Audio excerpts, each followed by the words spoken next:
Hi, I'm Jeanne Fiorini. Thanks for being here at the Tarot Tips. Today we're going to talk about three of the least favorite cards in the tarot, I imagine. The 8, 9, and 10 of Swords. A subscriber asked if we could look at specifically the 8 and the 9 together. And it also seems that we need to include the 10 in that just to put the period at the end of the sentence here. In some ways, each of these cards could be interpreted to say a similar thing, but as we've seen, the tarot isn't redundant. It doesn't say the same thing exactly twice. It can say it in a similar way. There are cards that are related for sure, but there's 78 cards, separate individual cards for a reason. And so we're going to dissect this a little bit, 8, 9, and 10 of Swords. Remembering that the Swords is the suit with more pitfalls, landmines than any other suit. More places of difficulty, challenge, and we are in the suit of perceptions. We're in the suit of the mind. The Swords is the suit of trying to understand things. And in the way that they say that the heart will never steer you wrong, the head will very often steer us wrong. And the challenge of the sword suit is to tease apart what's real, what's true, what do I need to understand better, where do I find my clarity. Difficult things. So let's take a look. We have looked at each of these cards, I'm sure, separately in various other videos, but today we're going to look at these three as a group, which the 8, 9, 10 conclude the struggle, if you want to say, or the challenge or the task of the suit of swords, and that is to find understanding. We'll start with the 8.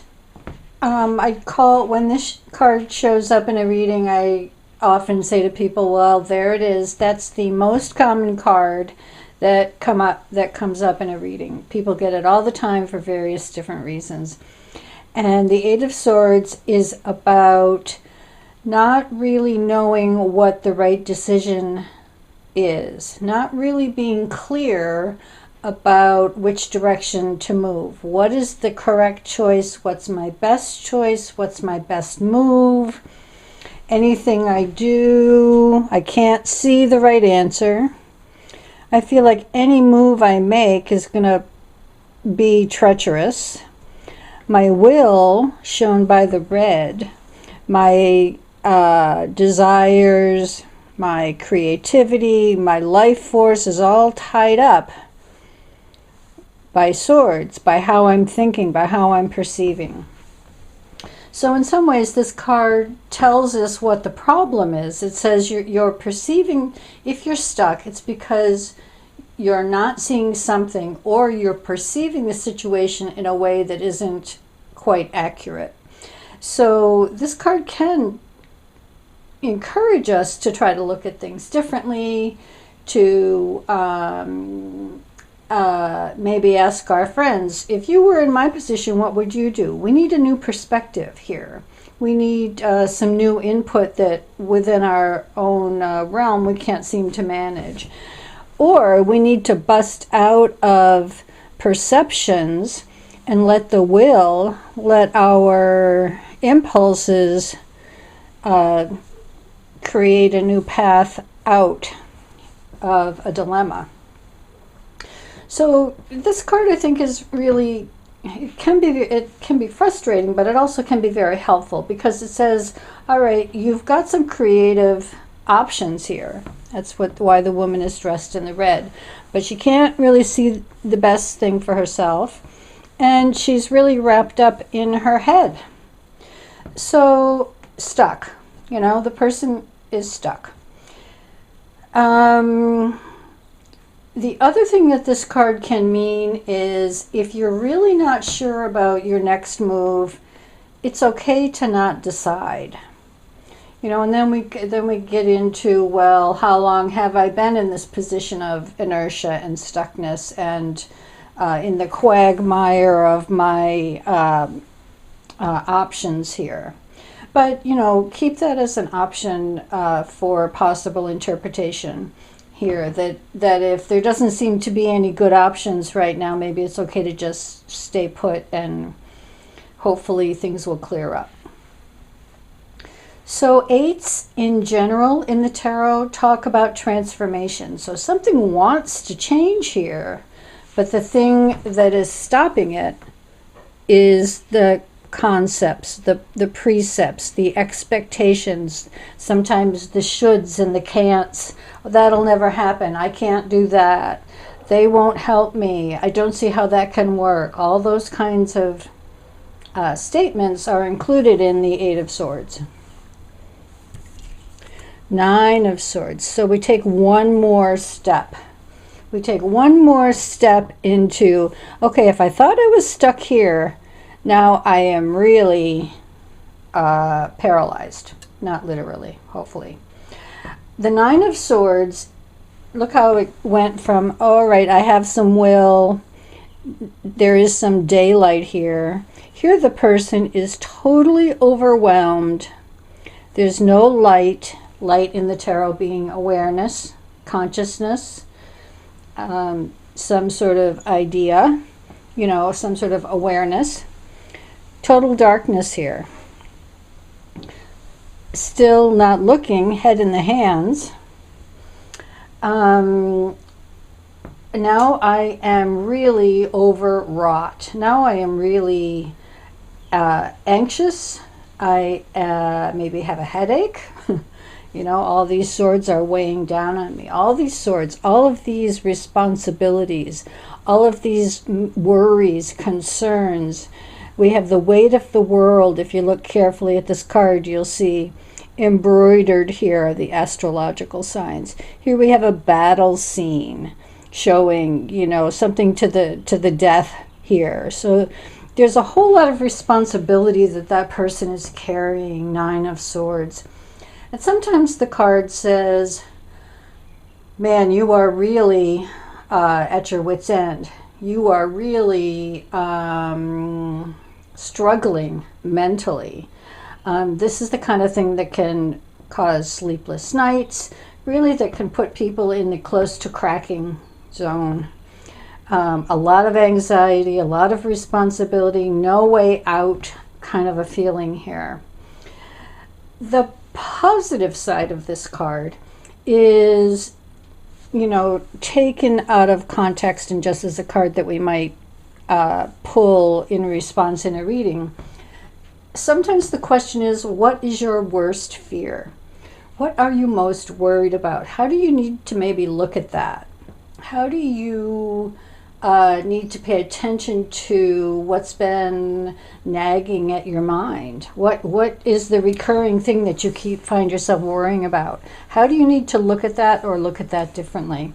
So sometimes that card can come up as a helpful card, as a guidance of what to pay attention to kind of a card. Also in regards to health, I've seen that card come up for people who have migraines, who have headache issues and the like. Sometimes vision issues, but more about migraines and headaches and anxiety.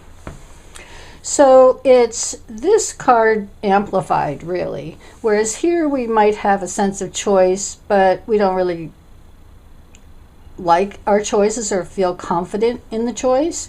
Here it gets magnified into, I have no clues. So we, 8 plus 1 is 9, 9 plus 1 is the 10. And even though the image on the 10 of Swords, people, when we see it and people aren't that familiar with tarot, they look at it and they go, oh, that's a terrible card. But actually, I would rather be here than here, like personally. Because here, the sun is coming up. Here we see the dawn on the horizon. So the sword of truth, the Ace of Swords, we have added one more piece to this 9. The 9 is the saturation point I don't think I can take any more. But we add one more sword and we move into resolution. We move into, I get it now. I see it now. I understand it now. This is a card of the end of the story. No more communication. No more facts are needed. There's nothing to do here. There's nothing more to understand. So this card is the conclusion of this struggle. And actually the journey of the swords, Ace through 10, is understanding, finding understanding and clarity. Here we might have a sense of some potential moves or answers.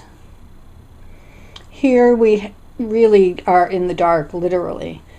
With this card, we move into resignation, letting go. Some people might note that this creates a little bit of an S configuration.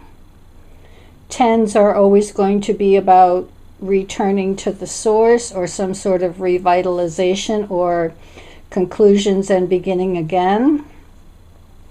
Also, people have commented on the position here of the hand, which is an energy. There's a name for it, mudra? I'm not quite sure. Somebody else maybe will clarify that for us. But this is recircuiting the body's energy. So this is almost like acupuncture, getting realigned here. So the 10 says in some ways what the Ace of Swords says. A certain thing is true. Here's what is real. Here is the bottom line. The Ace of Swords says it in a very clear way. The 10 of Swords is the personal experience of it. Oh, I get it. I may not like what I see, but it's done. It has completed its cycle. There's no more information to be had.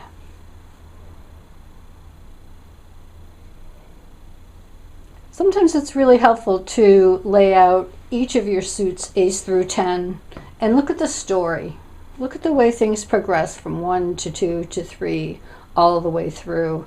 This is the conclusion here of the path toward understanding. Often painful. I hope that helps. We'll see you next time.